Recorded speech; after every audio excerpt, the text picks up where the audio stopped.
Hi, boys and girls. Welcome again to George and Willy's World. I'm so glad you could join us today. I'm Mrs. Kranz, and this is my dog, George. And Mrs. Mapes and Willy aren't here today. Mrs. Mapes' father had to have surgery, and so she is down helping her mom, and I'm sure Willy is helping everybody feel much calmer and feel better. But she'll be back on our next show.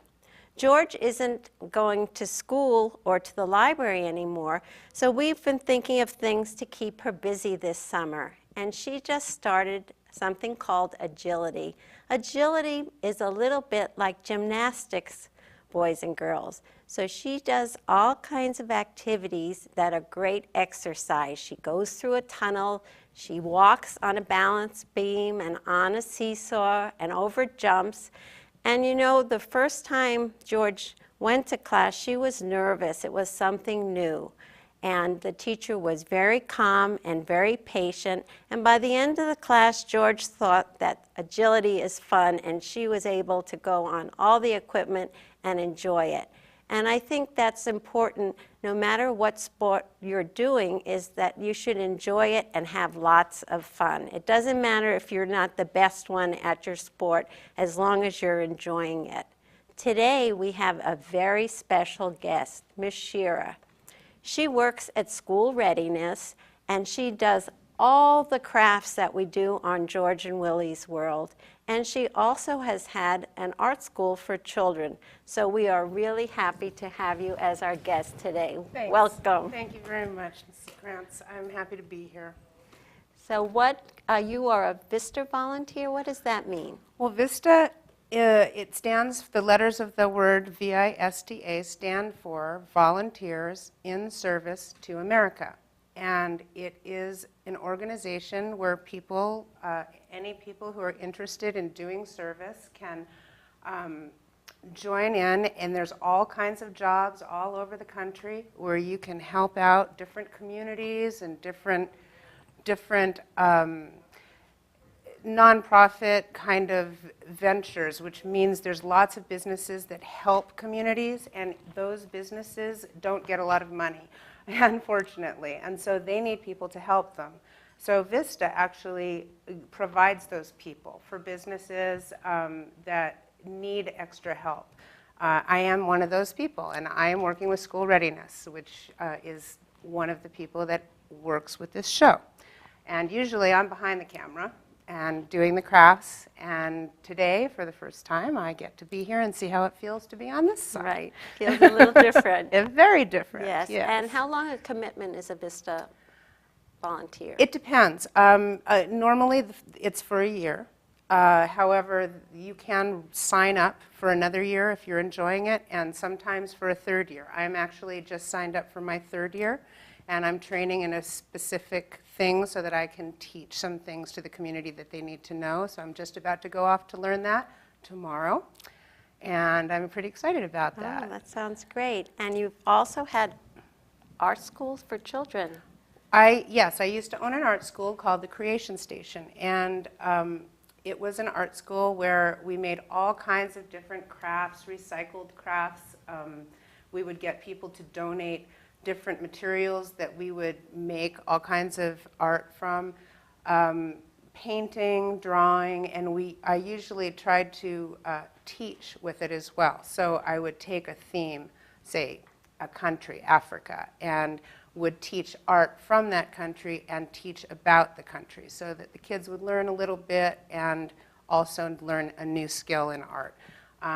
It was a lot of fun, and I worked with kids ranging from 2 years old up to about junior high school age. And that was my next question, because most of, I think, our audience are preschoolers. What can our parents do to encourage their children to try art or for art activities? That's a really good question. It's really simple. Art is something that people just have inside them. Everybody does. Some people get afraid to show that, or they think they can't do it well enough, or they can't draw as well as the person who sits next to them, and so they feel like they shouldn't be drawing at all. Well, that's just not true. If you look at artists all over, you look in the museums, you'll see that there are all different styles of art. So even things that some people might say, oh, I don't like that. Some other people say, oh, that's my favorite picture I ever saw, ever. Right. So, of course, everybody has different tastes, just like some people like peanut butter sandwiches, some people hate peanut butter sandwiches. So if you want to become an artist, or at least just be able to draw and paint as a parent, you just provide really simple materials. You have glue sticks, maybe some sequins, something glittery, lots of crayons, paints, pencil and paper. Even coloring books are good. You can work on seeing how things look and how you can change them by putting different colors inside the lines of a coloring book. It's really good to also use your own creativity and make your own pictures. Sometimes what I would do with the little kids that I had were I would tell them to draw me a picture, and they would say, I don't know what to draw. So I would just make something up. Oh, draw me a monkey on top of a truck that's driving through the jungle. And so that would come. And as that's happening, and they're learning how to do different types of lines and different types of designs, you can encourage that. If you see that something needs a little bit of help, or they're really wanting to learn how to draw a monkey's face, you might make a little simple drawing and let them copy it. There's always lots of easy crafts that you can do too, tape and paper and Right. everything. So I think it's really important to encourage your children and to make them feel whatever they do is valuable and beautiful, maybe hang it up so that they Yes. can see it and then kind of feel proud of what they did. Yeah, and that's a really good point, because I think that a lot of people that are dealing with children who are first drawing, they try to make the children draw what they think it's supposed to look like. But children have their own idea of things, and that's how they develop their own style to make all those different styles of paintings that are in the different museums. I mean, Right. everybody doesn't want to be the same, or nobody would want to look at stuff if everything you saw looked the same. Right. So it's really nice to just encourage them to express themselves as they want to, allow them a little bit of creativity. If they want to make a green sky or blue grass, that's okay. Right. And, that'll come. Yes, and I think it's also really nice if you save some of the artwork, because I know one of the things, my children are all adults now, and I have artwork from when the first little scriggles. I tried to save a few of all of their pictures, and they get such a kick out of looking at them and also showing their friends. And they're also going to get a kick out of when they're older and they have their own kids, because my mother saved a lot of my artwork. And I've shown things that I made when I was a child to my daughter, and she just thinks that's very funny. Right. Oh, that's nice. But she likes it. And Right. it's a lot of fun, It's just to talk about your family, talk about what you do. It's great. Good, that sounds wonderful. And I understand you have 2 exciting books to read us today? I do. I have 2 books about adventures. And the first book is it's about sled dogs running through the snow. It's called Dog Team, and it's by Gary Paulson and illustrated by Ruth Wright Paulson.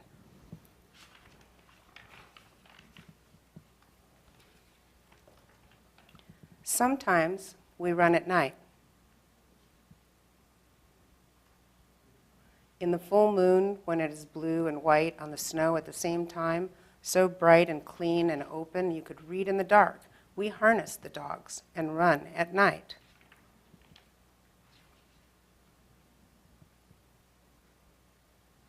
Some small songs of excitement when the harnesses are put on, because they want to run, breathe to run, eat to run, live to run.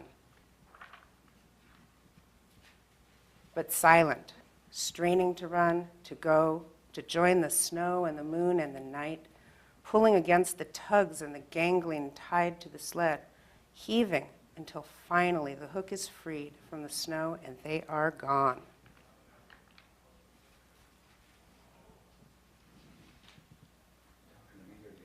The dance, through the trees, in and out, the sled whipping after them through the trees, with no sound but the song of the runners, the high, soft shh whine of the runners and the soft jingle of their collars.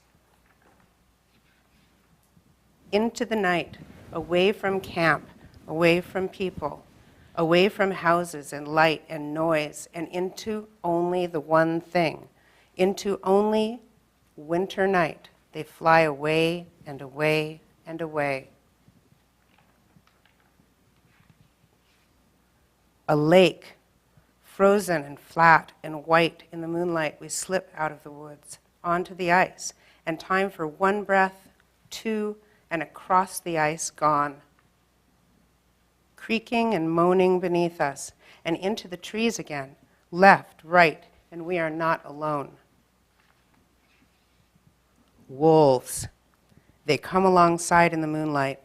Moon wolves, snow wolves, night wolves. They run with us. Pace the dogs. Pace our hearts and our lives. And then turn away in the blue dark. And so we run. Part of the night and dark and cold. And moonlight and steam from our breath.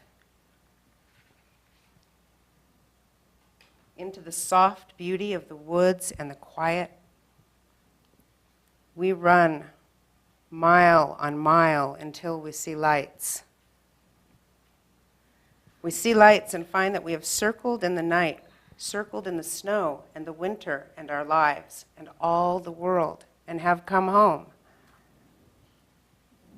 There, gleaming yellow kitchen light, warm in the cold, deep cold, cold so ice breath freezes on eyelids, freezes eyes shut, cold so the light from the moon is frozen on the snow, cold so all the dogs are coated with ice and the snaps on their collars and harnesses won't open, and their laughing, panting breath freezes on their cheeks and makes them all smiles, dog laughs.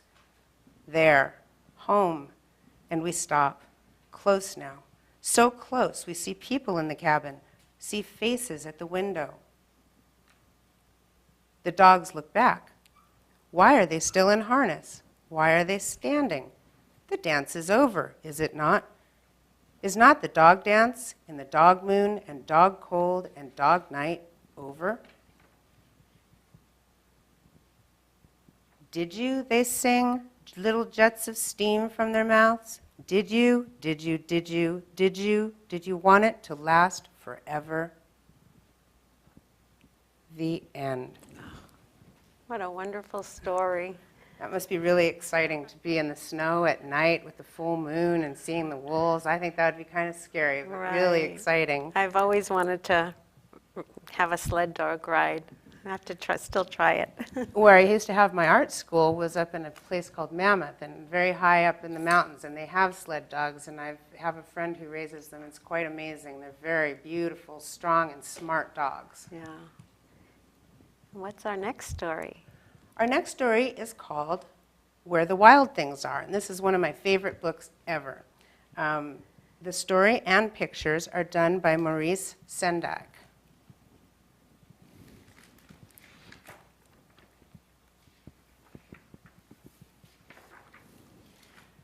The night Max wore his wolf suit and made mischief of one kind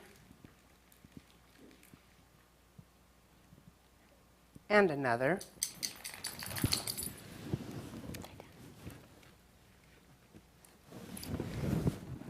his mother called him Wild Thing, and Max said, "I'll eat you up." So he was sent to bed without eating anything.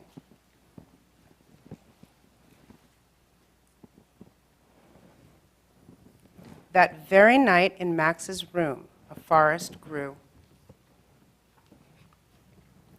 and grew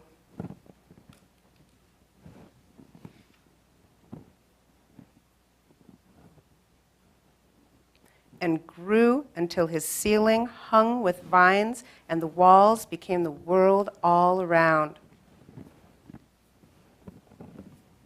And an ocean tumbled by with a private boat for Max, and he sailed off through night and day. And in and out of weeks and almost over a year, to where the wild things are.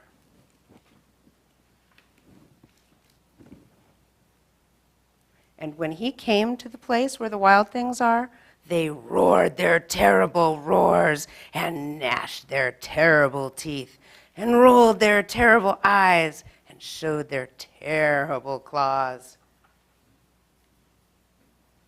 Till Max said, "Be still," and tamed them with the magic trick of staring into all of their yellow eyes without blinking once.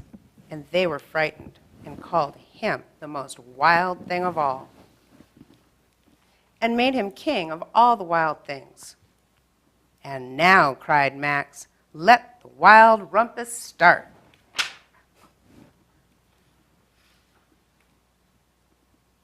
They're rumpusing.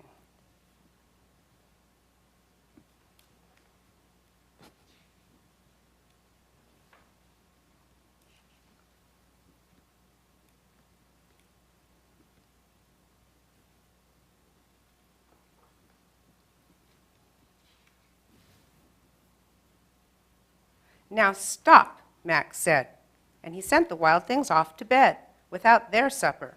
And Max, the king of all the wild things, was lonely and wanted to be where someone loved him best of all. Then all around from far away across the world, he smelled good things to eat. So he gave up being king of where the wild things are. But the wild things cried, "Oh, please don't go. We'll eat you up, we love you so." And Max said, "No." The wild things roared their terrible roars and gnashed their terrible teeth and rolled their terrible eyes and showed their terrible claws. But Max stepped into his private boat and waved goodbye and sailed back over a year and in and out of weeks and through a day.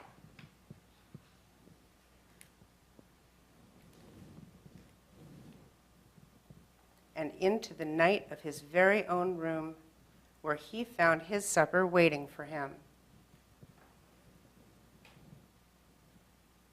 And it was still hot. That's great. That's a great story. Yes. I love this book. Yes, I used to read it to my children so many times that I pretty much know it by heart, but Yes. I still just enjoy having somebody read it. I agree. I love this book, and I've been reading it for a long time, and to my children, and I read it when I was young, and it's a great book, great writer. Yes, he is. So I understand you're going to teach us some ways that we can save energy. Well, there's lots of ways to do that, easy ways, but things like making sure that you turn off your lights when you walk out of the room, and when you turn on the water to brush your teeth, not to just leave it running, but turn it off until you need to rinse out your mouth. There's a lot of different ways to do that, and there's lots of ways that you can look that up and on the computer with your parents and books that you can read about it. I do mostly, right now, I think we're going to talk more about adventures. Oh, good. I wanted to do some crafts and show some ideas about adventures, and maybe if I come up with some good energy-saving ideas, I can throw those in as we go along. Sounds terrific. Okay. Good. So, one of the first things that we're going to do, excuse me, is make a bug house. It's pretty adventurous to see what other animals do and to be able to watch them close up. It's especially bugs and insects because they're small enough that you can find them on the ground, you can pick them up, you can put them into a container and watch them for a while, and then just let them go and let them go on their way after you're finished. So I've started this a little bit to make it easier, but what this is, you can take any kind of a container, a yogurt container, this happens to be a cream cheese container, anything that has a lid that snaps on and off. And then you take a scissor. I would first probably take the top off. Take a scissor, and you want to cut a little window. I started the window earlier, but I'll cut it out. So the boys and girls should probably have their parents help them do that, right? Oh, of course. You definitely, you don't want to be using scissors by yourself. And this kind of scissor work, which is with plastic, is particularly hard, so you're going to need an adult to help you. So you can cut out a couple of windows. You can see right through. But of course, if you left it like this, the bugs would just crawl right out, wouldn't they? So what I've done is I have big strapping tape, which is the kind of tape that you use to put packages into the mail and get them all wrapped up. And I'm going to take a piece and put one piece on the inside to make like a little window.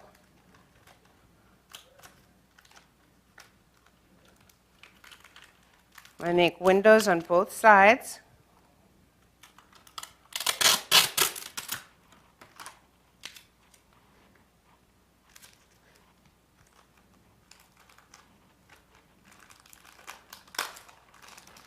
And it might be nice too, especially because, see, if you put the tape on the inside, then the sticky part is out here. So you want to put another piece of tape on the front so that there's nothing sticky. The bugs won't stick to it and your fingers won't stick to it. And you can keep it so that you can see the bugs and what they're doing inside of their little bug house. So now we have a window that you can see right through. And you do that on both sides. And I've decorated it with a little bug. I thought just to make sure they feel at home, make sure this is where they belong. I have one there and one there. So I will take my bug house and go outside, and then I will take a little shovel and put some dirt and a few little nice leaves and twigs, find my bugs. You can use a little screen if you need to, or you can just use a shovel, pick them up, and put them in along with some dirt and leaves. Then take your top and put holes in it so that air gets in, because the bugs need to have oxygen too, and especially if you forget to let them out right away. You want to make sure that they don't run out of air. So I've covered the top with paper and drawn a little picture on it of flowers and bugs, again, just in keeping with my bug theme. And then you just put the top on, and you can put it up on your shelf next to your bed, and you can look at the bugs. You can use a magnifying glass and see a whole world of adventure that you never even knew was going on all around you all the time. It's very exciting. So that's one thing that we can do. Another adventure idea is that we can have a treasure hunt by making a treasure map and hiding a treasure and trying to make a map so that somebody else can find a treasure. So I've done that.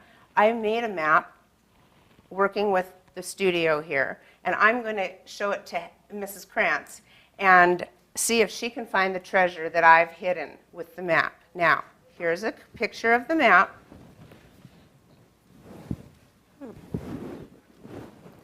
And this is here, the table, and you see the rocking chair and the bookshelf. And with treasure maps, you usually will look at the picture, and I've made a little X. This is where I'm going to start, or where Mrs. Kranz is going to start if she is to do it. I say, she's standing here. I say, okay, here's your map. I'm going to give this to her. Okay. Oh, you don't have the mic. That's all right. So where do you think that the treasure Oh, is sorry. hidden? Oh, it can be any place. So I start here, Right? and this is the table, and then I go over to the rocking chair. That's right. Uh-oh, I hope George hasn't eaten the treasure. And there's the bookcase, and is this it, the ball? Yes. Oh, that's great. So you I found it. found That's it. great. I And followed the treasure map. That's right. Oh, And that's it's really fun. and it's art because you can draw a picture of your bedroom or your living room. You can practice making all kinds of things, and you could maybe make a really pretty little craft for your mom or dad and make that be the treasure for them to find. I bet they'd really like that. So That would be a great thing for Father's Day. it would be. You can- It would be. You could make a Father's Day card and then give him this and then hide it somewhere. That would be really great. That would be fun. Oh, that's Yes. great. And I love the little bug house. I'm going to make one for myself. That's Well, such I a love great watching idea. bugs. Yes. They're really interesting it's little simple, creatures. and it's a really nice container. So thank you, Ms. Shira. Those are such great things, and it's been so much fun talking to you. I've really enjoyed it. If you're looking for more activities to do with your children, you can check on the community calendar at Nevada County TV.